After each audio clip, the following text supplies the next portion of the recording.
की जीत हो, मैं ऐसा मानता हूँ। पूरे बिहार में विपक्ष और लोगों को बचाने की है, माफियाओं के खिलाफ है।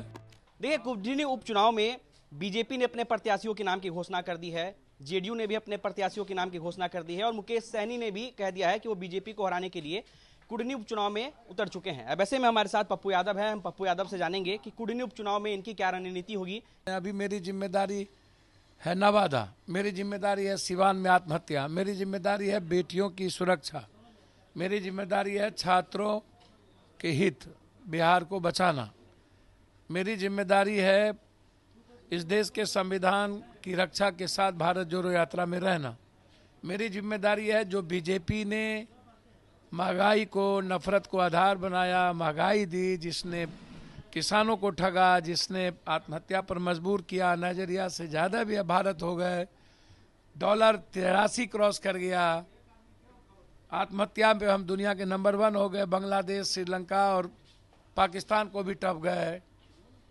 नोटबंदी हमारी ज़िंदगी को तबाह कर दी, लगातार पैसे के बदौलत आप कंप्लीट रूप से आप डेमोक्रेसी को ख़त्म कर रहे हैं, सारी व्यवस्था को ध्वंस कर रहे हैं, विपक्ष की आवाज़ बंद कर रहे हैं। तो मेरी जिम्मेदारी है बीजेपी किसी भी कीमत पर, जो वर्तमान बीजेपी का मूल मंत्र है, ताकत है नफरत का, पैसे के बदौलत संविधान को खत्म करने का, किसान को जिस तरीके से बिहार के पैसे को रोक दिया, जीएसटी का पैसा बिहार झारखंड को नहीं मिलता है, तो मेरे लिए चैलेंज है कि बीजेपी को सबसे पहले रोको। हम ये नहीं कहेंगे ये बीटी, ये बीजेपी, एससी, सबको लड़ने की आज़ादी है, फ्रीडम है। मैं कांग्रेस ही इस कंट्री के सॉवरन डेमोक्रेसी को, कल्चर को, संविधान को बचा सकती है। और आज कांग्रेस के नेतृत्व में यहाँ महागठबंधन है, तो निश्चित रूप से जन अधिकार पार्टी, पहले भी जन अधिकार पार्टी 2 विधानसभा में महागठबंधन के साथ खड़ी थी। हमारे 1 लोग हों या 100 लोग, कुडनी में महागठबंधन की जीत हो, मैं ऐसा मानता हूँ। आप प्रचार करने जाएंगे कुडनी? भैया अपने मियाँ मिट्ठू तो बनेंगे नहीं ना, राजा को तय करना है रंग क्या करेगा, तय जदयू, कांग्रेस, राजद को करना है। हमारी भूमिका पूरे बिहार में विपक्ष और लोगों को बचाने की है, माफियाओं के खिलाफ है। हमारी कंप्लीट फ्रीडम है, हम उस पर कोई सवाल नहीं खड़ा करते। लेकिन जब पार्टी की अपनी उनकी डिसिप्लिन होगी और वो मानेंगे कि हमारी ज़रूरत है, तो निश्चित रूप से बीजेपी राजनीतिक रूप से हाशिए पर जाए, मैं ऐसा मानता हूँ और उसके लिए कदम बढ़ाऊंगा। अच्छा, आज बिहार सरकार के उद्योग मंत्री समीर महासेठ के घर पे आईटी की छापेमारी चल रही है, उस पर क्या कहेंगे आप? भैया हमने पहले ही कह दिया, भैया बैठ जाइए, मैंने पहले ही कह दिया कि हर कीमत पर, हर परिस्थितियों में संविधान खतरे में है और उसको बचाने के लिए हमें भारत जोड़ो यात्रा की बात हमने की, बिहार जोड़ो यात्रा की बात की कांग्रेस में और हम सर्वोच्च न्यायालय के, सुप्रीम कोर्ट के प्रमुख न्यायाधीश से हमने मांग किया कि संस्थाओं को बचाने के लिए आज सबसे ज्यादा उम्मीद और ट्रस्ट और चीजें आप पर दिख रही है। ये आप इसको ऐसा समझिए, ऐसा मानिए। कल मुख्यमंत्री नीतीश कुमार ने नियुक्ति पत्र बांटा, जिस पर बीजेपी जो है वो सवाल खड़े करने लगी है कि नौकरी पहले दे दी गई है, नियुक्ति पत्र दिखावा करने के लिए बांटा गया है। चुका हूँ यार, अब तो ऐसी कई बार एक ही चीज मैंने पहले ही कहा कि नीतीश जी ही ना मुख्यमंत्री थे। कौन थे मुख्यमंत्री? कोई जोगी जी का तो लेटर नहीं बांट रहे हैं। जो लोग ऐसा सवाल करते हैं मोदी के बारे में, पूछिए नोटबंदी पर बरसी में क्यों नहीं बोले, क्या हो गई, सुशील मोदी की फट क्यों जाती है, सुशील मोदी अपनी बात क्यों नहीं करते हैं? आज जो प्रदूषित स्टेट दुनिया का सबसे ज्यादा जिला बिहार में है और आप इतने लंबे समय से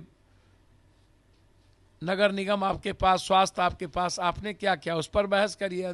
2 करोड़ नौकरी का क्या हुआ? अभी तक 10 लाख भी आप नहीं दे पाए। तो जो इन्हीं के नेतृत्व में जब नौकरी हुई थी, कल अब ये उसको प्रमाण पत्र दे रहे हैं, तो अपनी भैंस अपना नाथ है।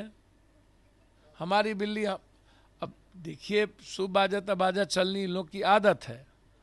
नौकरी कोनो बीजेपी के नाना दादा बाबू और ससुर के घर से तो बट नहीं रहा है। इसमें इसके पैसे तो है नहीं। जब बिहार की जनता के टैक्सेस के पैसे से हम नौकरी देंगे, उसको तनख्वाह देंगे। हम चाहते हैं नियोजित और संविदा जैसी चीज़ें खत्म होनी चाहिए।